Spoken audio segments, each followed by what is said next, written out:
whatever they.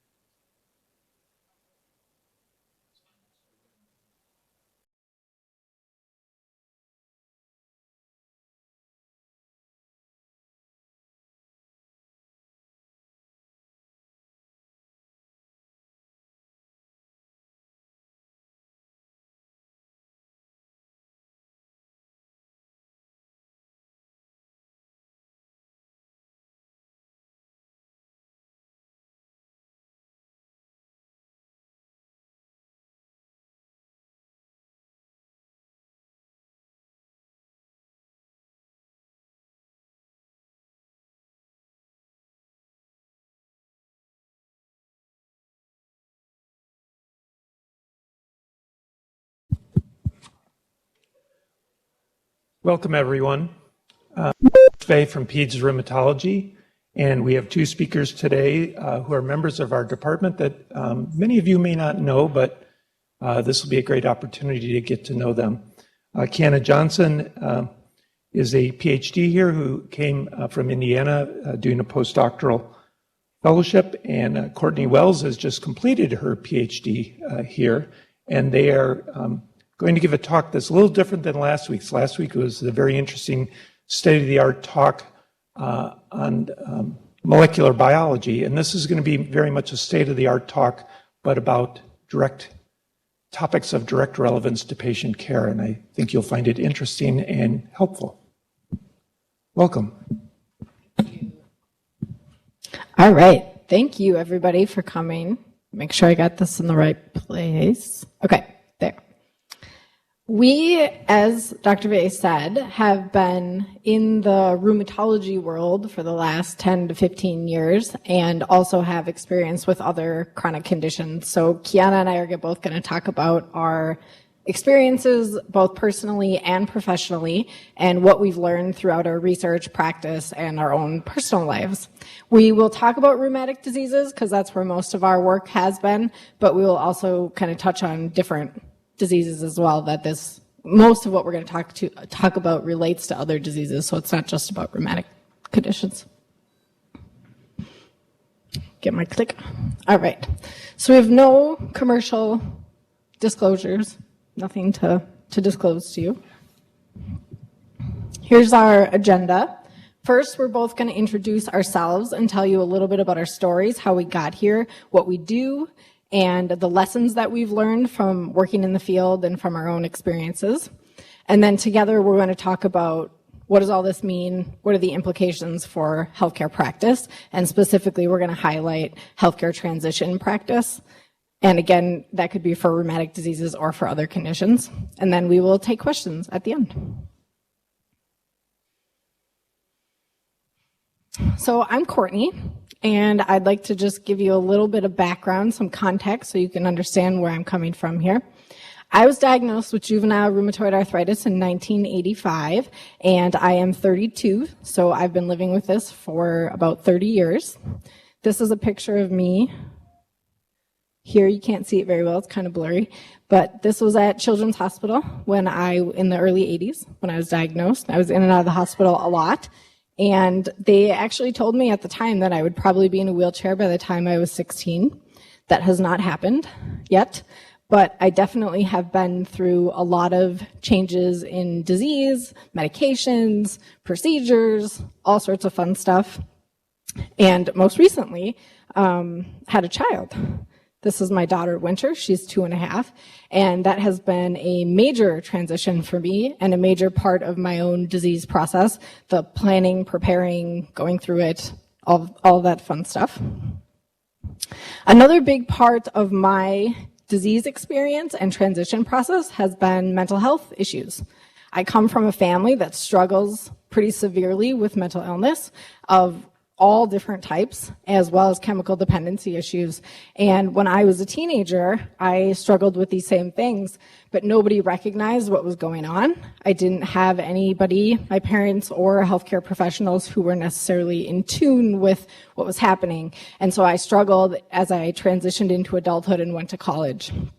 I wasn't diagnosed until I was in college with any sort of condition, but I went to St. Kate's, and I was pre-med at the time. I wanted to go and help young people with rheumatic conditions, and at the time I thought that that was the best way to do that, was through becoming a physician.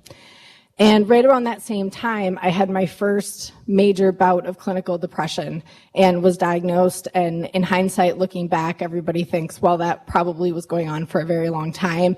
And for me, it was very much related to my disease process and my coping. I wasn't coping very well. I was using some alcohol and other substances to kind of numb my pain and other things that were going on. So it was a real struggle for me, and I didn't have a lot of support as I went through that. So my transition really informed what I do today and has inspired me to work with young people as they grow up and go through the transition, both in healthcare as well as just in their life every day. And as I said, I went to St. Kate's and I did all my academic stuff, but then I also got in touch with the Arthritis Foundation because I was really struggling personally. And I had never met another young person with my disease until I was 20. And that had severely impacted me. And I called the foundation one day looking for a support group or something, and they said, well, we don't have that for any young people here. And then I called them back and I said, well, would you be okay with me starting one for young adults? And they were so excited and they jumped at the chance. And I think that was 12 years ago, and I've been heavily involved ever since. I am now on the board of directors. I'm a co-director of a summer camp for kids with arthritis, as well as other programs. We have a family support group, we have a young adult support group, we have all sorts of fun stuff. I'll talk a little bit more about that in a second. And then I decided to come to graduate school. Not sure if I wanted to go to medical school yet. I started at the U of M in public health. So I did a master's in public health first in maternal and child health. And I got involved in research at that time in the Department of Pediatrics and worked on a bunch of really fun projects and really got to learn more about the scientific aspect of what it's like to grow up with rheumatic conditions and the healthcare transition process and all of that stuff. And then I quickly learned that I was more of a researcher than a practitioner. And so I decided to not go the medical school route and instead went the PhD route. And I actually did a master's in social work first as a way to kind of figure out which degree program I wanted to do here at the U of M, and did some clinical work with the cystic fibrosis team. I was there for a year, and then I was also a fellow in adolescent medicine during that time. And then I decided to do my PhD. And my PhD is in the School of Social Work, and it is a research degree. So I have spent the last 10 years doing some form of research, most of which has related to healthcare transition of some capacity. So that's kind of been my story so far. I've learned to work and do my research in a way that is sometimes different than what a lot of traditional researchers do, even in the psychosocial areas of research. I'm very community oriented, and I've learned this by being involved in the community. That's how I came to what I do. I've observed things in the young people that I work with, in the providers that I work with, and it's inspired me to try to make changes in the system, and at multiple different levels. So I've been developing relationships for the past 10 years with the Arthritis Foundation, with providers here, with providers at Children's Hospital, at Gillette, at all the different organizations around here. And I really have come to see my work as being an advocacy, and Kiana will talk about this as well. For me, it's really about trying to figure out where are the gaps in the system and where can I best use my skills and my resources to help kind of plug in some of those holes and advocate for especially the young people who really don't have a lot of power and a lot of say yet because they're young, and sometimes they come from families where the parents don't necessarily have a lot of resources. This is a photo from camp here. Kiana and I just spent the last week at camp in Minnesota. So I still have the remnants of it on my hand of a henna tattoo that is now fading. The other two elements of my work is that I try to keep it practice-centered, and I use mixed methods. The practice thing is really important for me because, as I said, I want to try to identify the gaps and try to make changes that can happen now. Because sometimes when people do research, it takes a very long time for that to make an impact and ripple down to the people who really need it. And I've just found that I'm more satisfied and I'm better at doing things that are about here and now and trying to make changes that you can feel the benefits. I've really come to love to develop and evaluate programs, and the summer camp that Kiana and I both work at is a big part of that. I also work on other programs through other organizations and other Arthritis Foundation programs as well. But for example, our summer camp, we have a health and wellness program that the kids go to. It's a week-long summer camp, and they do a pre-evaluation test and a post-evaluation test, and then we measure, well, what did they learn? How are they feeling? Did they make new friends? A lot of different psychosocial as well as physical aspects about their pain and that kind of stuff. And that's one of the things, we're in our second year of evaluating that program, and then there's 30 other camps around the country through the Arthritis Foundation, and so we are trying to also broaden our evaluation to all those other camps. And we really see that as a transition intervention, and that's one of the ways that we're trying to work on filling some of these gaps. And I've also learned over the years that I need to use multiple types of methods to get at the different issues that I'm interested in learning about. It's like this picture here. It's the same person, and there's different pictures. They all show an element, but none of them show the whole picture. And I've learned that when you just use one way of collecting data, you don't get the whole picture. You only get little pieces of it. And so for me, this has been doing quantitative work, doing qualitative work, doing action research, trying to get at the big picture as well as the individual stories, doing case studies, doing interviews, doing surveys, all of that kind of stuff, and then trying to put it together to get a better holistic view, as well as including the young people in the research. And that has been a really important piece for me, and that goes back to the community-oriented nature of my work, really trying to learn from them, what is it that you think is important for us to understand and study, and then allowing them to have actually leadership roles in that work as well. These are the three things that I've learned throughout the last 10 years, and they probably seem really simple to you and kind of like, well, yeah, we know that. But they're things that young people have told me our system is not doing well. So the first one is that health, and this could be disease as well as health, is really multidimensional and integrated. So we know that, everybody knows this, there's physical, there's cognitive, there's mental, there's emotional, social, spiritual. You hear these things all the time. They really do interact with each other and affect each other. And even though a physician's job or a nurse's job may not be to treat all areas of that, I hear all the time from young people that they want to be treated as people, not as a disease or as the specific symptom that they are experiencing. And the system is not set up to really do that, and that's not fair to all of you, and that can be very unfortunate.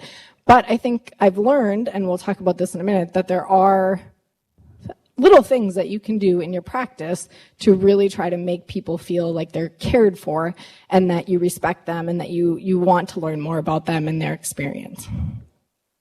And this piece of them really interacting with each other, I hear all the time as being a major frustration, that the physical impacts the emotional, which impacts the social, and there's just this giant spiral between all of them. And this can be for good and for bad. And that was one of the things we're trying to do at camp, is trying to give them tools so that maybe their emotional and social may not have such negative impacts on their physical, because it goes both ways. The second thing that I've learned a lot, and a lot of this has been from my own work, theoretical work that I've done in social work and understanding lifespan psychology, is that people really do change over time. Not only their cognitive development, their physical development, but their emotional development, what they know about themselves, how they interact with their world, and their disease changes. And this is something I didn't really understand when I was growing up. It was not really talked about. still isn't really talked about actually with my adult rheumatologist, that the disease I have today is not the same disease it was 5 years ago or 10 years ago or 15 years ago. And nobody knows how that's going to play out, of course, but it has been a process of really trying to understand that this is an ongoing, changing thing that I have to keep adapting to and I have to keep learning new tools for. And that's something that I try, and the young people that I work with, try to get them to have that perspective and understand that this is a lifelong disease. This is a lifelong learning process. And transitions can be especially challenging time for people, as I'm sure a lot of you know. This could be transition early on in life. It can be the transition into adolescence and then into emerging adulthood, which is my particular area of expertise. But then it can also be later on in life. Pregnancy has been a major transition for me. It's been very difficult, and that will keep going on and on and on. My dissertation that I just finished was, I interviewed young adults. They all ended up being women because of the way rheumatic diseases are. And they're in their 30s, looking back on their transition process and what it's been like to become an adult in your 30s. And pretty much all of them described adulthood as a never-ending transition. That basically, they started in adolescence and it has not stopped since then, because they have been having to figure out their healthcare, their body keeps changing, then they decide they want to have a baby, and then it's all over, totally different, and they go to college, and all these different things. So every single thing that has happened in their life has affected their disease and the other way around. So we know this, but I've seen it in my own life as well as in the young people that I work with. And this is really, really important and really difficult to do in the way that our system is currently set up. So we know that our healthcare system right now is really good at identifying problems, and particularly physical problems, but we're not very good at identifying protective factors as well as those other dimensions of health and trying to figure out how do we integrate those into our care. And this is what I hear all the time from young people. The two particular dimensions that I focus in on in my work are mental health and promoting strengths. And the mental health piece of it is, it's a challenge. It's a challenge for physicians, it's a challenge for mental health providers, for everybody, because of the amount of time that we have to work with people, insurance, and all that kind of stuff. But even just acknowledging it, that it is crucial, and trying to connect people with services is a key part of treating somebody as a whole person. So I think even just talking about mental health is a really good step in the right direction. And the other thing about promoting strengths, we really don't talk about what are the good things that you do or that you have in your life that can help you cope with the bad things that you may have from your disease. And everybody has them. I see it all the time. And actually, that was one of the main goals of my dissertation, was to figure out how are these young people using the strengths within themselves as well as in their environment to deal with and actually succeed and become very successful and healthy in the face of their disease. And this was a quote here that I just really like, and I think exemplifies the work that I do. When I is replaced by we, even illness becomes wellness. And I know I've definitely seen that in my own life as well.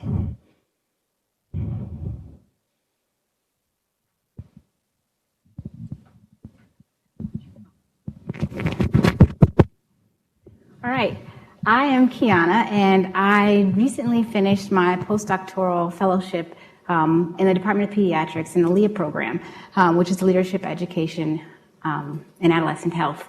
And I also have lupus. I've had lupus since 1995, so 22 years now.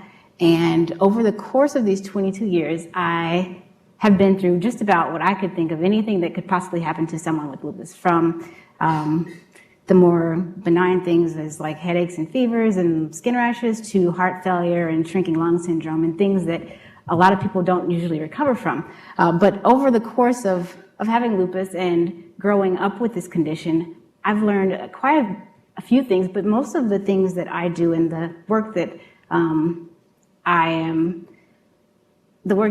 trying to complete is more anecdotal, and it stems from just my experience in working, growing up and being integrated and interacting with other children and other adolescents at the Children's Hospital in Indianapolis, and having these different friends and seeing the different things that they're going through and how they react and respond to having a condition or to school and managing having lupus or cystic fibrosis or sickle cell, and just seeing how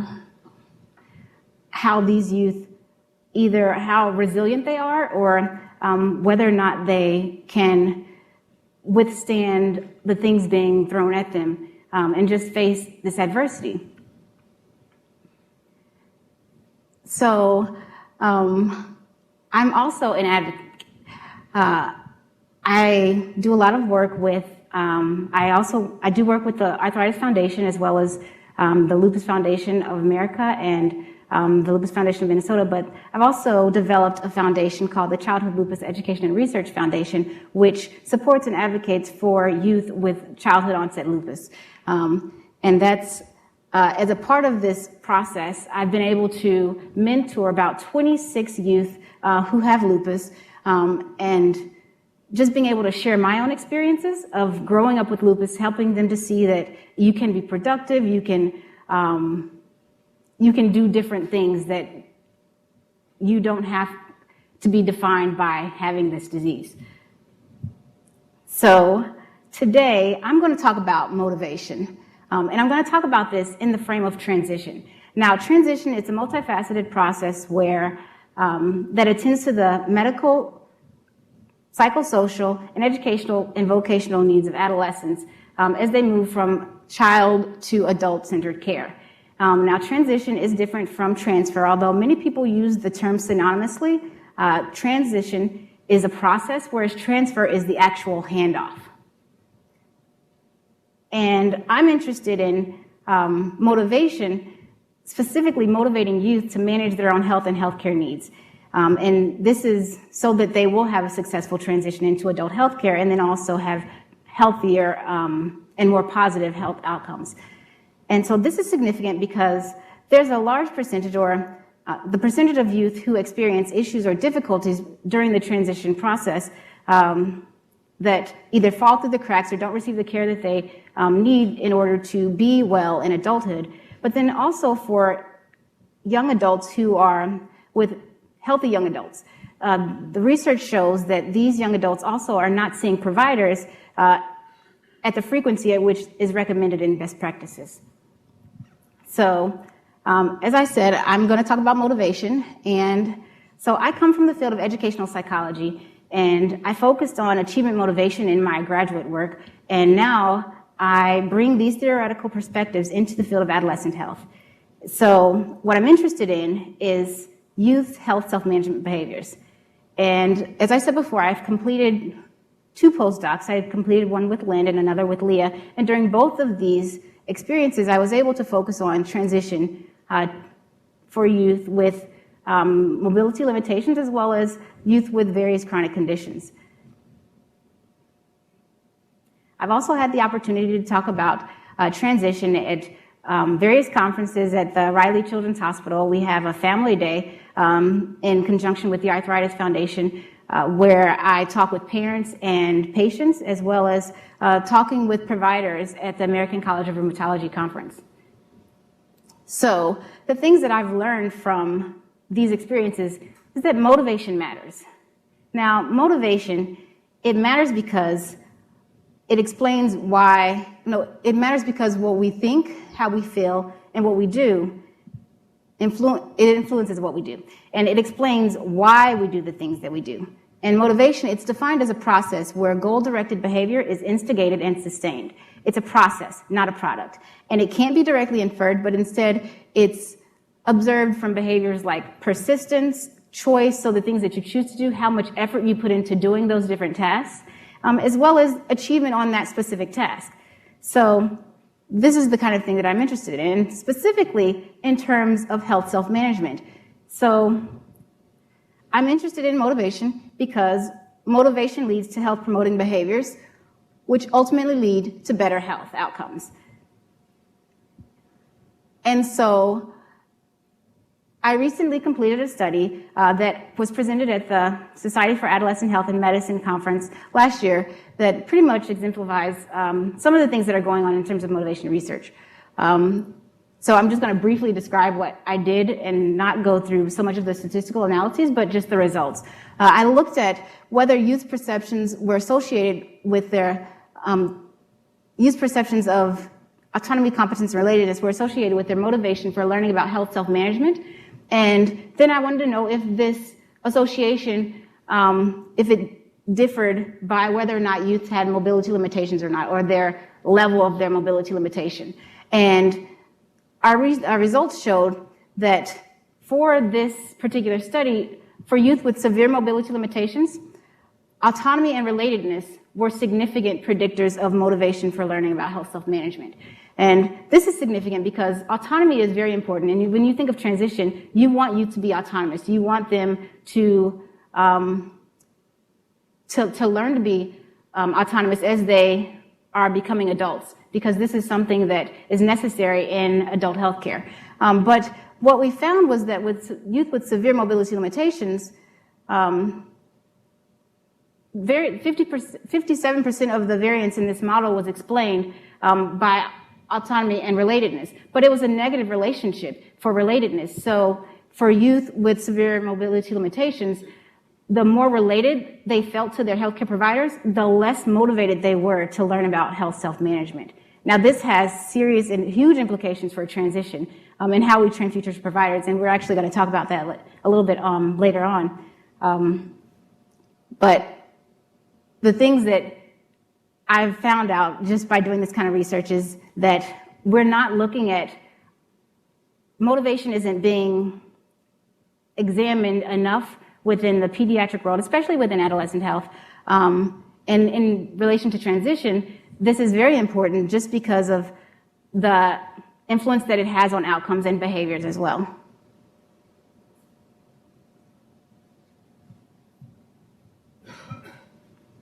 All right, so now we're going to just talk about the implications and why this matters in practice for all the things that you all do. And we have 4 things in particular. Here, can you click that? There we go. That we want to highlight. And these are themes that we've already talked about, but also some new things. And Kiana's going to start by talking about healthcare transition, and then we're going to kind of just like jump back and forth. Right.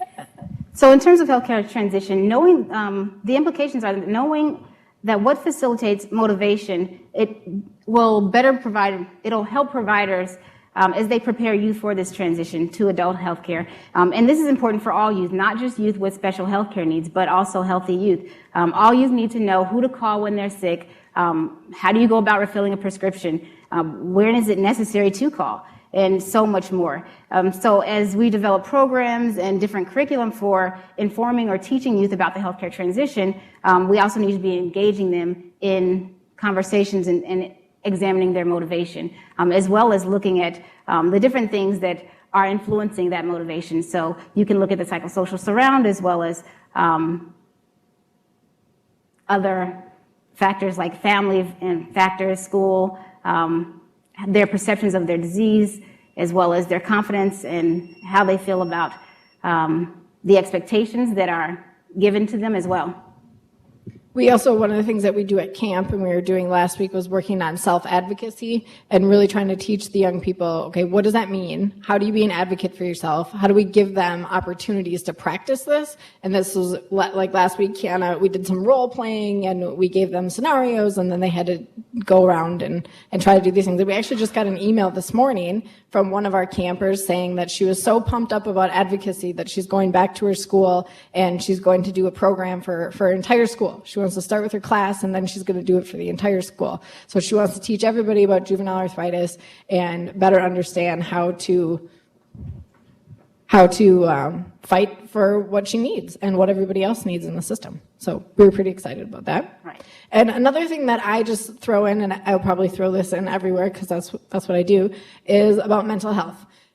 When we talk about healthcare transition, a lot of times mental health it's not a part of the conversation. Even there are a lot of checklists and there are a lot of recommendations and that sort of stuff in the literature, but there's not a lot of explicit discussion about why mental health is important and how do we integrate it into the conversations and the training and all that kind of stuff. So my own recommendations from my experience, as well as the stuff that I've heard from young people, is that when you start these conversations, which usually we recommend they should start around age 12, that's what the literature kind of recommends. There's not exact consensus on that, but that's what a lot of people believe. You start slowly, and it's a process that happens over time. And I strongly recommend that mental health be a part of those conversations. So how are people feeling emotionally? How are they coping with stress? I mean, that's a really easy way to talk about it. That's how I start those conversations usually, because young people and even parents and providers sometimes aren't very comfortable with the term mental health. And so if you can start that conversation about, well, how do you deal with stress? What do you do when you're in a stressful situation? And then a lot of times that'll kind of open up doors, because transition is stressful for everybody. And then care coordination, this is something that came up a ton in my dissertation. People were struggling, and particularly when they moved to adult-focused healthcare, they were really struggling to get their needs met. Whether that was because there weren't providers that existed that they could get their services paid for, or just because nobody was helping them figure out how to do it all. They just were overwhelmed by, how do you call, who do you call, when do you call, right. How do you know where to go when, and they didn't feel like they had the support that they needed, because as you know, parents take care of that a lot when people are young, and providers take care of that a lot when people are young, and then you go to the adult world and there's not a lot of people to do that for you. And so that's a huge recommendation that I think is specific to the transition process, as well as adult-focused services, trying to figure out how do you have that same support system on the other side of the process. And that's also true for within a system. So like even within Fairview, there's care coordination that has to happen, because a lot of us, I see like 7 or 8 different specialists, and I have to manage all of that, and a lot of people see a lot more than that. And what does that look like? I mean, where do you actually find those phone numbers? I mean, they're very simple things like that, but those are the calls Kiana and I get at 10 o'clock at night from these teenagers who are like, I don't know how to find a neurologist. What do I do? And that's a pretty simple thing that can be done during an appointment or that kind of thing. So it can be within a system as well as across systems. So between the different hospitals or the different health partners and Fairview and that kind of stuff, as well as the mental health system. So there's a lot of different coordination that needs to happen there. And then when you think about medical education and training, so I think there are many areas that can be further developed in terms of how we prepare providers to work with this population of youth who are transitioning into adulthood and adult healthcare. And kind of looking back at the research that the results that I just talked about, looking at relatedness and this negative association, it lends itself to this idea of scaffolding. So, or training providers in the art of letting go. In education, the term scaffolding is used where a teacher will present help to a student to get them to a point of independence and autonomy at doing a task, and as they become more autonomous in doing the task, then the assistance is gradually taken away. And this lends itself to being able to develop programs where we can teach providers about what's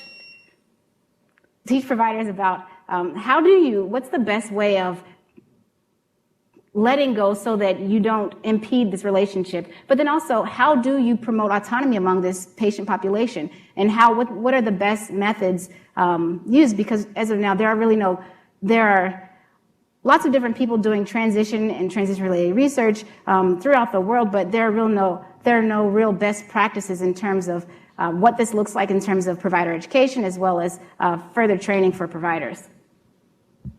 Yes, and again, I'm going to plug the mental health piece of that because it's very much related to what Kiana just said, and as well as just the training. I know that Kiana and I have done a lot of speaking things and training sessions with different providers, and I think that a lot of it is getting to the nuts and bolts of, well, what do you say in these situations?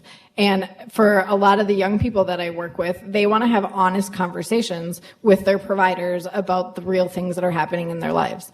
And for a lot of people, that's not medical.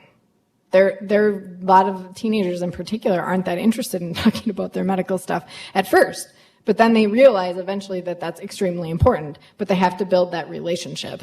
And so I think it's the role playing, even though nobody likes doing that. It's the practicing, it's finding, okay, what are these specific phrases and terms and questions that I can ask that will open up those windows. And that has to be delivered through education and training, whether that's in medical school and ideally all the way up. I know that Kiana and I have been involved with the MedPeds program and a couple other places to work on like maybe eventually having a transition residency or different online webinars and trainings and that kind of stuff. So some of that is in the works here and other places, but that is an area where we need a lot more work and just incorporating that into different conditions and different practices throughout all the different levels of training. And then in terms of partnerships with community agencies, Kiana and I spend most of our time doing this and kind of serving as liaisons between academics, healthcare, as well as these different organizations. And Kiana started her own organization because she saw a need that wasn't getting filled. And this is so important because we know that providers do not have time to be everything to everybody. It is impossible, and that is not expected of you, shouldn't be.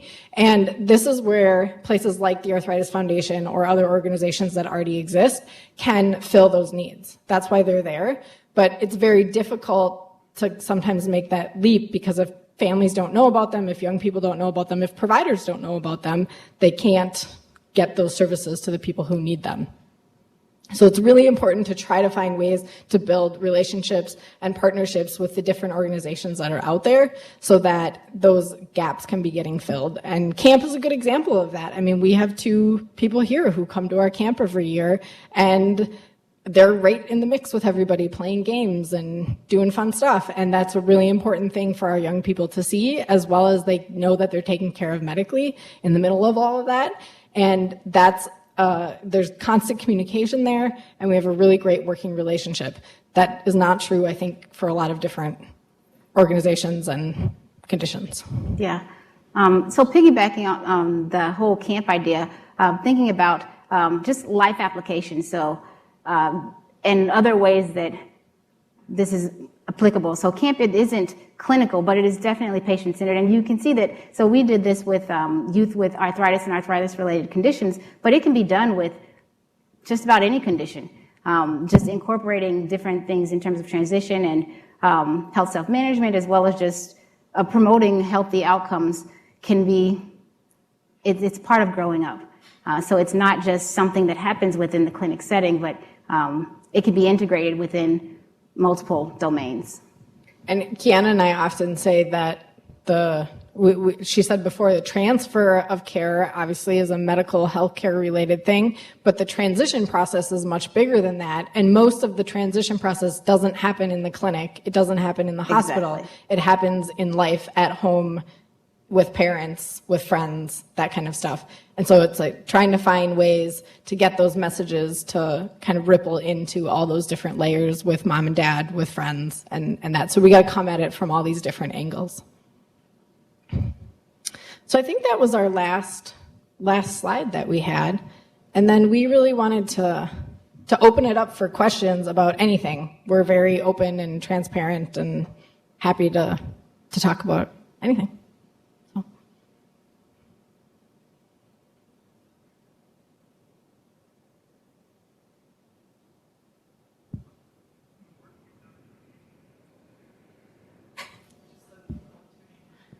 From the work you've been doing at the camp the last 2 years, which has been interesting because I know last year the kids found your sessions interesting, which the older, many of the people supervising our patients at the camp are former patients, and they didn't want to have anything to do with anything that was educational.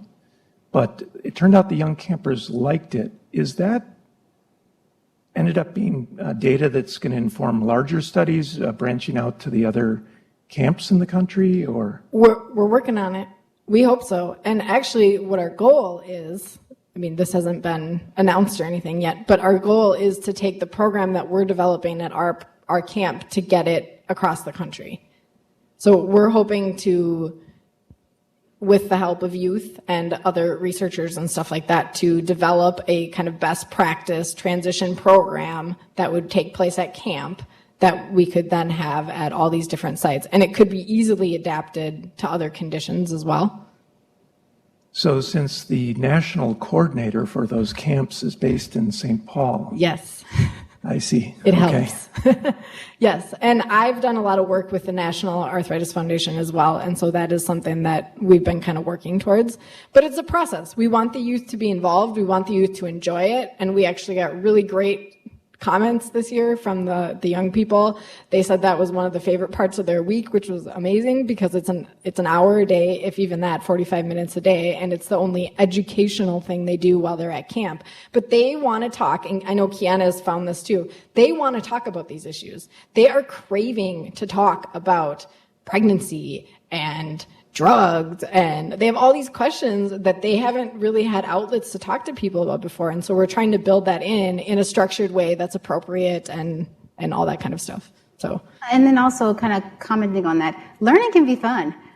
The way that we developed the program, we put a lot of effort into making sure that it was age and developmentally appropriate, but then also that youth would be engaged, and we used healthy youth development perspectives just to kind of inform that, just to make sure that we got like a lot of interaction, but interactive activities that were happening. And it was kind of exciting just to get the email today that one of the campers was really excited about the advocacy session. I mean, it shows that, you know, the methods that we're using are effective.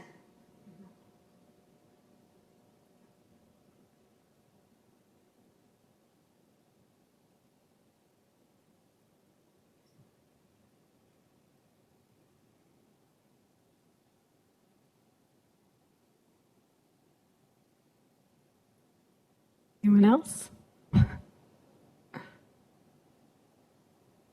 Okay, we can be done. Yeah. Thank you. Thank you. Yeah.